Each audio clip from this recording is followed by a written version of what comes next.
Mga Mars, ito ang ating sangkap para sa gagawin nating special dynamite.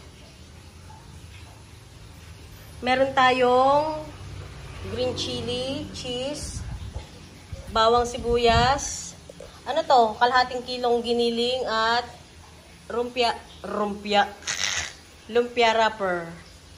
Paumanhin.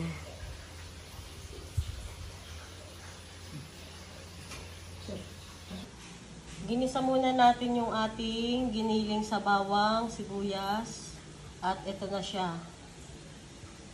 Tapos yung cheese natin, ang ganda durog-durog na. Meron pa ditong maliit na cheese, hihiwain pa ulit. At meron tayong pandikit sa lumpia wrapper. At ito na yung ating sili, hinugasan na. Ganito siya.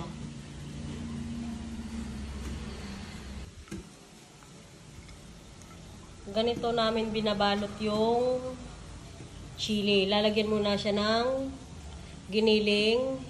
Pero meron na siyang lumpia wrapper sa ilalim. Kasi papatong yung chili. At ito nga, giniling.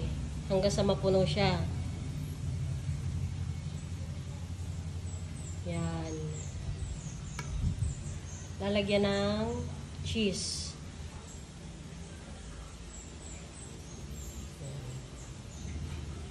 Pag nalagay yung cheese, ibabalot na siya dun sa wrapper.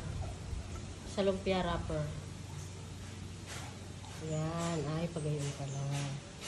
Tinutupi mo na yung duluhan. Tapos lalagyan ng pandikit. Ito nga ang pandikit. Kinakamay lang, hindi na namin binabrush. Ayan. At hanggang sa matapos siya, babalikan natin ulit. Ito na yung ating mga nabalot na, ano ba tawag dito? Chili dynamite? O, chili dynamite daw. Tapos na siya, bali piprito na lang natin.